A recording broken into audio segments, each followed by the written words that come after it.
1971 সালের 16ই ডিসেম্বর আজকের এই দিনে পাকিস্তানি হানাদার বাহিনী আত্মসমর্পণ করার মাধ্যমে বাংলাদেশের অভ্যুত্থান ঘটেছিল।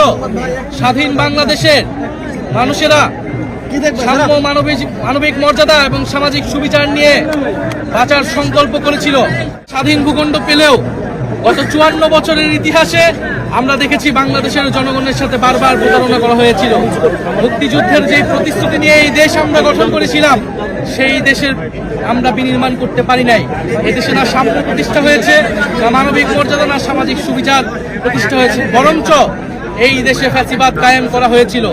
সেই ফ্যাসিবাদের বিরুদ্ধেই 2024 সালে গণ অভ্যুত্থান এবং গণবিপ্লব সংঘটিত হয়েছিল। আমরা মনে করি 47 থেকে 71, 71 থেকে 24 যে ঐতিহাসিক লড়াই এই বঙ্গ জনপদের মানুষ করেছে, সেই লড়াই উত্তরসূরি আমরা সেই লড়াইকে ধারণ করে সামনের দিকের বাংলাদেশ আমরা বিনির্মাণ করতে চাই।